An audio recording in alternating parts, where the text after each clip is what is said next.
Easy. That's what we like to see. A good old easy problem. Good stuff. Cool. Let's do it.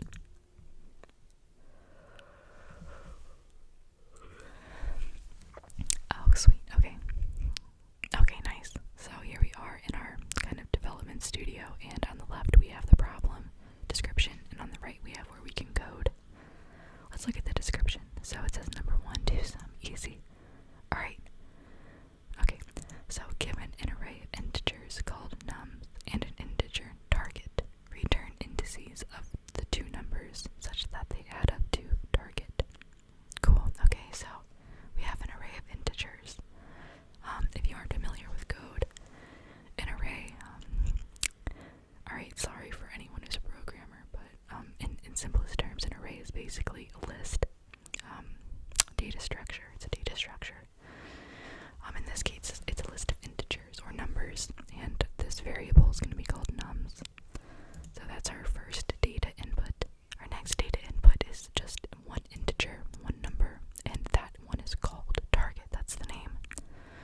So our goal is to find two numbers within the array of integers that add up to our target integer. And it says return the indices of these two numbers. So we don't return the numbers that add up to target. We add up the location of these two numbers within our array, within our list. Alright. We can assume that each input has exactly one solution, and we cannot use the same element twice. Alrighty. So let's look at so these are some examples. That's awesome. So we can look at, some different inputs and what they're supposed to give us. So for example 1, our input is something that we get before we write the program. So we have the nums array, or our list of numbers, and it says 2, 7, 11, 15. And with this, we want to find two numbers that add up to a target, 9. Alright, well, we know, just looking at this, we understand that 11 and 15 are both greater than the target 9. So therefore, we cannot use those two numbers. So therefore, 2 and 7 are going to be the only possible options. And 2 and 7 do equal 9. I'm so smart. Gosh. I should get a Nobel Prize. Just kidding. Alright, so 2 and 7 add up to 9. And the output here is 0 and 1, because remember, we're returning our location of the numbers in the array. And in code, when we start counting, so we have 4 numbers in this array, but we always start counting at 0 when we come to location. So instead of 1, 2, 3, 4, we have 0, 1, 2, and 3. Those are indices, or the locations of these numbers. Hence why the output is 0 and 1, because 2 and 7 are at locations 0 and 1. So similarly, for example 2, we have an array, a list of numbers 3, 2, and 4 with the target of 6. 3 and 2 is 5, 2 and 4 is 6. So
this function has to be an array of integers. And we know it has to be an array because of these two brackets here. That's how you indicate an array in Java, which is exactly what the problem specified. So let's do this. Alright, so let's scroll back up to the problem. So we have an array of nums. That's great. So we can write codes in Java. I kind of forget. I think it's this. Yeah, okay. We can write comments in code to explain what we're doing. Alright, and I'm gonna do that because I think it'll help understand what we're doing. The first thing that we want to do is loop through the array twice to compare numbers to each other and see if they add up to the target. Nice. Target. Dang it. Target. Nice. Yeah, I'm pretty good at coding. I can spell pretty awesomely. Okay. So the way that we do a loop through an array, we're just gonna do kind of like a basic one. A for loop is very well known. So, yeah. So we have a for loop for sum int I is equal to 0, while this int I is less than the length of nums, the length of our list, because we can only loop through as many numbers as are in the array. Add 1 to I. So now we have this loop where technically we're running over every single number in nums, the length of it anyway. What we could do right here is we could say, we can access each number by saying like nums I, crap, I don't want those brackets, nums I, and nums at I is nums at location 0 at first, and as we go through this loop multiple more times until we reach the end of the length of the array, I will keep, 1 will keep being added to I, such that we access nums at 0, then nums at 1, nums at 2, etc. So that's our first loop, which is great because we need to access these numbers to add them to see if we can find target. But right now we're only accessing one number at a time, but we want to access 2 numbers at a time. So we can add them together, but we want to add 2 numbers at a time to add them together. And remember, we cannot use the same element twice, so we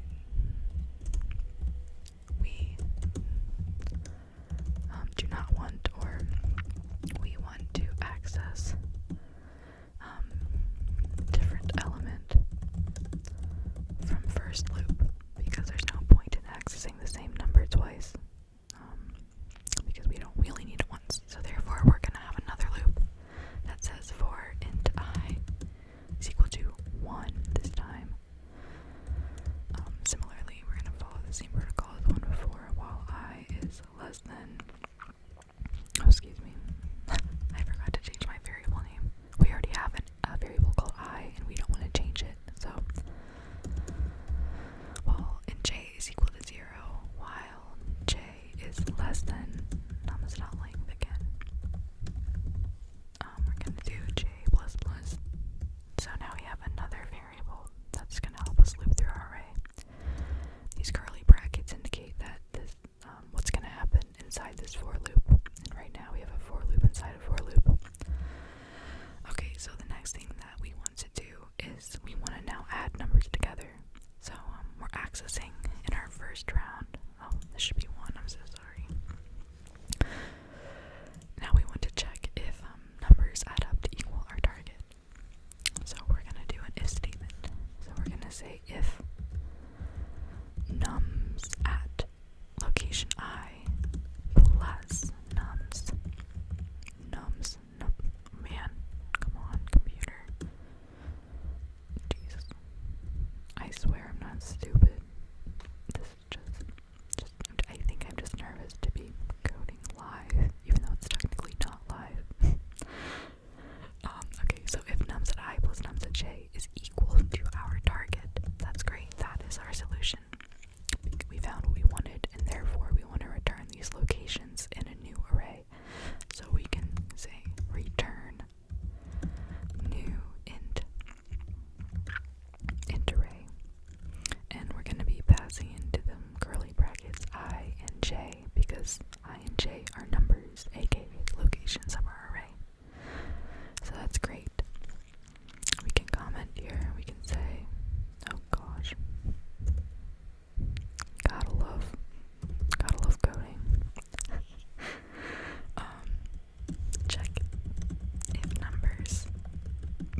answers. Okay, only one valid answer exists, but it looks like there doesn't necessarily have to be a solution.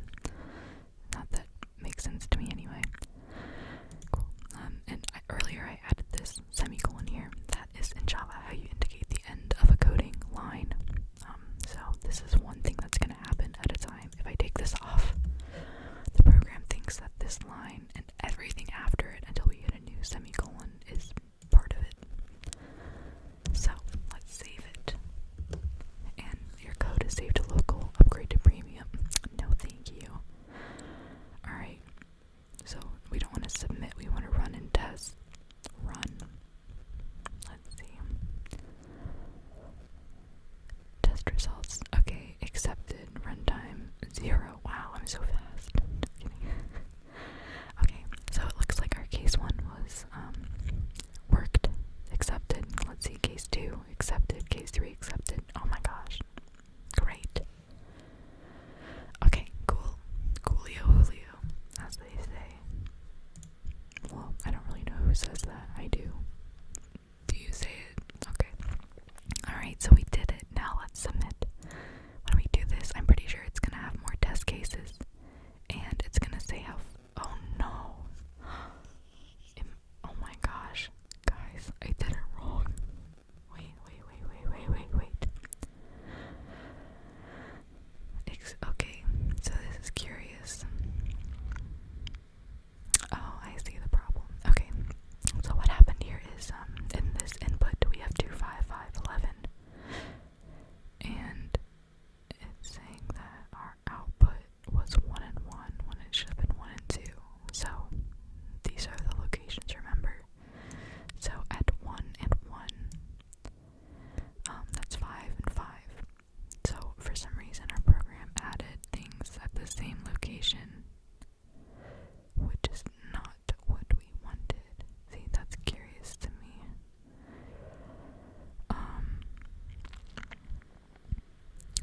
I don't know why it would be accessing the same location, because we specifically said I0 chase 1 and we're looping through. So let's see. Blah blah blah blah blah blah blah. Let's see. Can I debug it? I can. This is fun. Okay, this is how we can debug something. We put what is called a breakpoint with this red dot, and when you run the program next time, the code will stop here and let you walk through it and see values being updated. So let's do that. I wonder if there's a... trying to figure out how I want to do it. Can I say use test case? Case 4. Okay, can I run it? Run. Will it let me debug? Will it stop at the breakpoint? Oh, bro, are you kidding? Judging. That's rude. Bro, why can I not? I'm trying to like step through it. Okay. Blah blah blah blah blah. Okay, well let's think about this. The program is going to start down here, and if we have this input 255, the first thing that's going to happen is if num's at I, aka 0, so it's going to add 2 and 5 together, num's at 0 plus num's at 1.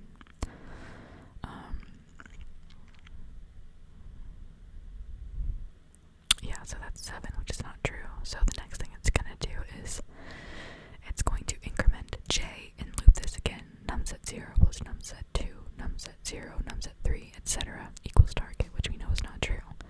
The program gets to the point where I is then equal to 1, it looks like. So then j is also going to be equal to 1. Oh, you know what we're going to do? We're going to do... Now it's at 1 and 1, which of course it's going to be the same thing. We could do a couple things here. My first thought is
as clean as saying I plus 1.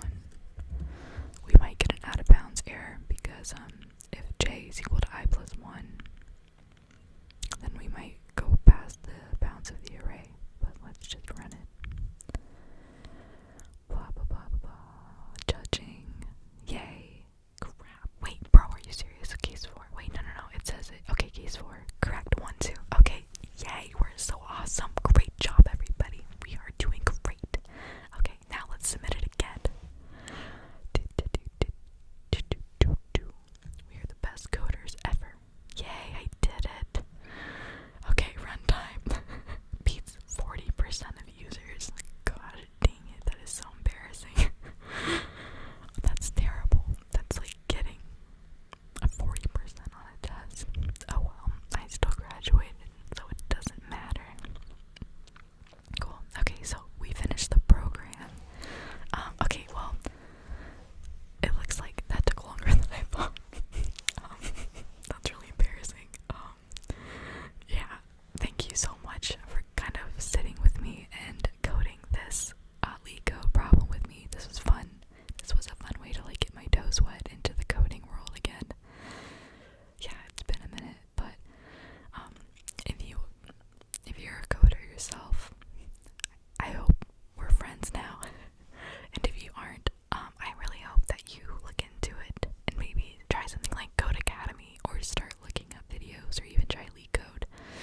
Coding is incredible. You're telling a computer what to do